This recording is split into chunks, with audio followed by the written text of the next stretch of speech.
Permítanme iniciar mi intervención con una leve digresión de una sentencia de uno de los grandes pensadores actuales, de Daniel Innerarity, y va especialmente por usted, señor Sánchez de Muniain.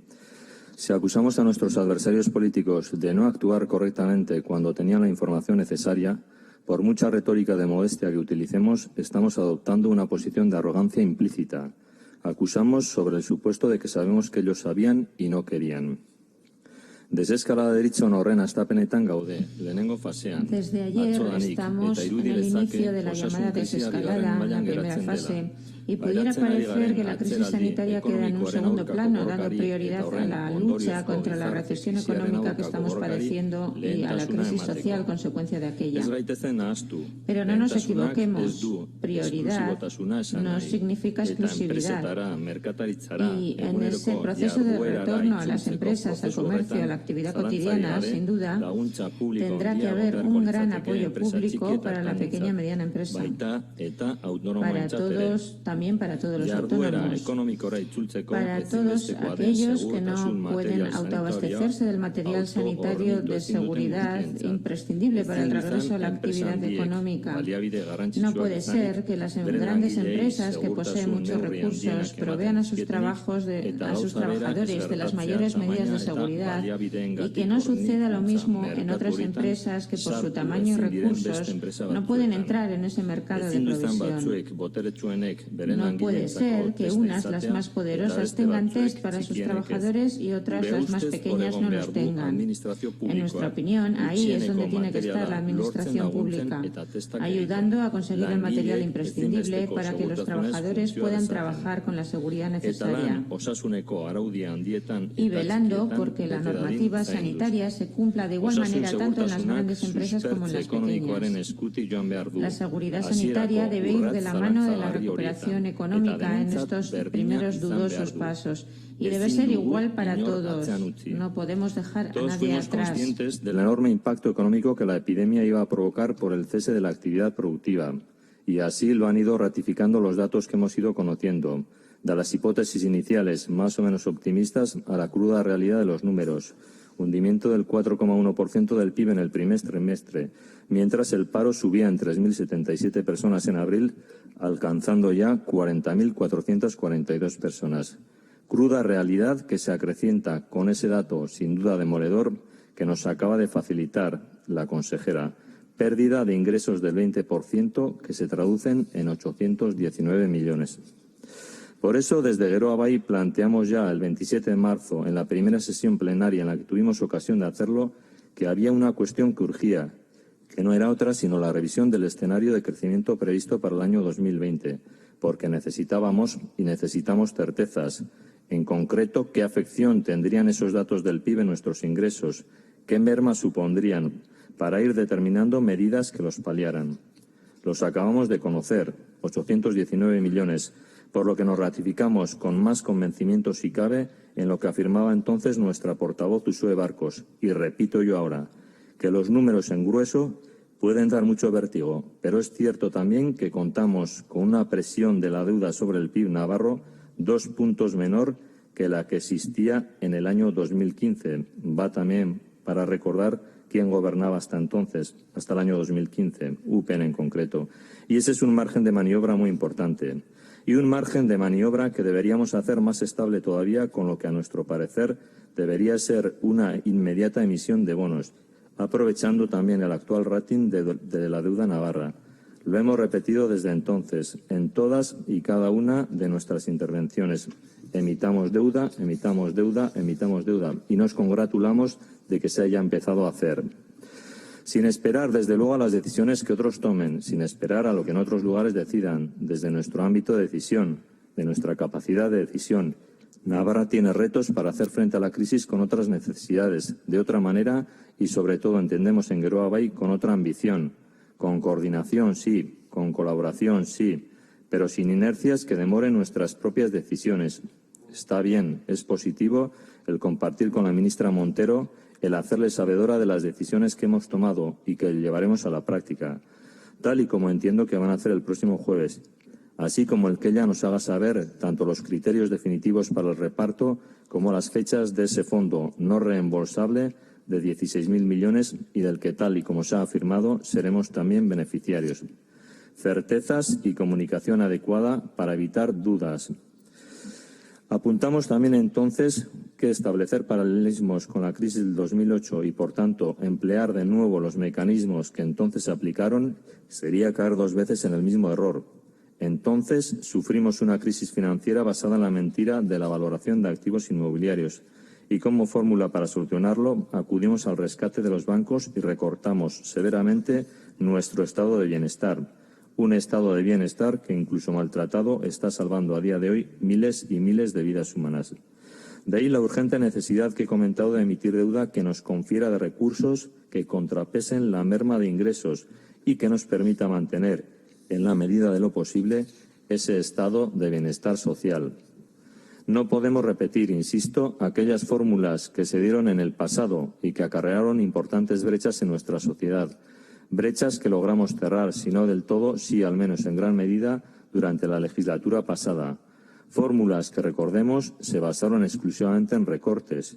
Por cierto, a este respecto, podríamos recordar en este momento, señor Sánchez de Muniain, las rebajas impositivas que Navarra Suma pedía hace tan solo 5 meses. Y a lo que se ve, tampoco la Confederación de Empresarios de Navarra comulga con la fiscalidad de su homóloga Confebasc. En Geroa Bai apostamos firmemente por mantener esa cohesión social y ese equilibrio territorial de nuestra comunidad que se recuperaron en la legislatura del cambio. Y en ello deben jugar un papel fundamental las entidades locales. De ahí que, también en ese pleno del 27 de marzo, nos congratulásemos por la flexibilización de las normas de contención fiscal, permitiendo el gasto del superávit de los ayuntamientos, pero fuimos más allá y solicitamos la derogación de la Ley de Estabilidad Presupuestaria para que los ayuntamientos pudiesen hacer uso de sus remanentes, cuestión que a fecha de hoy todavía sigue sin concluir. Hemos reiterado en numerosas ocasiones esa petición y la vuelvo a hacer ahora. Urgen superávits y urgen remanentes. Valoramos positivamente las medidas tomadas hasta el momento y que la consejera ha mencionado. La modificación de la Ley de Presupuestos Generales de Navarra para 2020 en lo referente a los importes máximos de avales y préstamos de las entidades públicas empresariales, fundaciones públicas y sociedades públicas, o la suspensión de plazos en el ámbito tributario y el aplazamiento en la presentación y pago de diversos tributos. La exención, por otro lado, de actos jurídicos documentados por moratoria hipotecaria en vivienda habitual. Quizás en este punto podríamos haber sido más ambiciosos y haber solicitado la reforma de la ley hipotecaria de forma que toda la operatoria no pasase por manos de los notarios, abaratando costes a quienes más lo necesitan. La creación, por otro lado, de un artículo nuevo, el 58, en la Ley de Presupuestos para una ágil gestión de créditos COVID-19, así como la rebaja del tipo del IVA de los libros electrónicos al 4% o el establecimiento del tipo del 0% para las entregas interiores, importaciones y adquisiciones intracomunitarias de material sanitario cuyos destinatarios sean entidades públicas, sin ánimo de lucro y centros hospitalarios. Amén de las tomadas en torno a vivienda o de las ayudas establecidas para los autónomos y otras más en cuyo detalle no me voy a explayar. Pero tenemos algunas a revisar y pendientes otras más. Bat, uste dugu gizarteari entzun behar diogula PFZ-aren campaña bezalako gai zientifiko batean. Lehen egun hauetan egindako eta aurkeztutako zenbakiek gain, kexa ugari daude, bat eremutatik, aurrez aurrez egiteagatik, gaur egun, arrakala digitala eta belaunaldikoa oso garrantzitsuak direlako. Horren arteko presentziazko kontzeptua birpensatu ere egin daiteke. Zerbait, lasoagoara eramanez, y llevarlo a algo más flexible para posibilitar que los ciudadanos puedan hacer llegar su documentación mediante cita previa y sí que coincidan muchas personas, modulando los tiempos. Hay quien pregunta por qué las declaraciones no se han enviado en papel como otros años, cuando Correos sigue trabajando, y teniendo en cuenta también que la desescalada en la Administración comenzará en breve. Para que el IVA de los equipos de protección personales tributara al mínimo reducido y que hace ya unas semanas en este mismo salón de plenos propusimos que se llevara a la conferencia de presidentes. Es cierto que el Gobierno Sánchez lo ha llevado no al mínimo reducido, sino al cero, pero solo para la compra que realizan empresas públicas, empresas sin ánimo de lucro o centros hospitalarios. Desde Geroa Bai queremos insistir para que esta medida llegue al conjunto de la sociedad.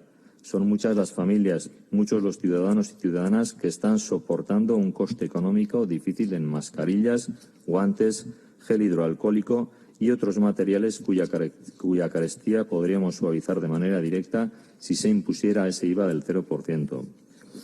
Y 3. La modificación del convenio para incluir la gestión de las denominadas tasas Google y Tobin, que recordemos tienen que ver con el comercio online y las transacciones financieras. El comercio por Internet está creciendo exponencialmente, sobre todo entre la juventud, y la actual crisis está haciendo aumentar su uso. Que redunde, cuando menos vía impuestos, en beneficio de nuestra comunidad de ese tipo de consumo que consideramos la cara opuesta a ese otro consumo responsable y de producto de kilómetro cero por el que abogamos. Sin olvidar, por supuesto, el estar al acecho de todos aquellos fondos que pudieran venir desde Europa. Necesitamos el rediseño estratégico de nuestro sistema productivo, un replanteamiento que tenga en cuenta la caída del tejido empresarial y de la masa laboral de nuestra comunidad lo más limitada posible en el tiempo y en su dimensión.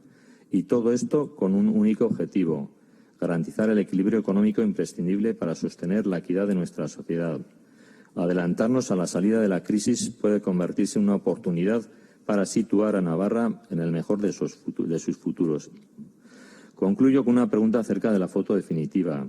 ¿Cuál es el desglose de esa merma de ingresos? No sé si es posible hoy, señora consejera, quizás sea imposible, pero bueno, cuando menos para tenerlo en cuenta, de esa merma de ingresos de 800 millones que nos ha mencionado, porque entendemos que a los menores ingresos hay que sumar, por un lado, ha apuntado ya los gastos ocasionados por el COVID, tanto en el sector sociosanitario como en vivienda, autónomos u otros, que se han cubierto en parte por el remanente proveniente de la acertada gestión de la legislatura pasada, y restarle, por otro lado, los menores gastos que se van a generar en los diferentes departamentos por inejecuciones sobrevenidas, por ejemplo, por diferentes cuestiones, OPEs que no se van a realizar, transporte escolar, obras que no van a llegar a tiempo por la paralización de los procedimientos administrativos, etcétera. Así como los ingresos derivados del fondo no reembolsable de los 16.000 millones que ya hemos mencionado y los ingresos ya recibidos, 4,5 millones, si no recuerdo mal, de la partida de 300 millones del Gobierno central. Eskerrik asko.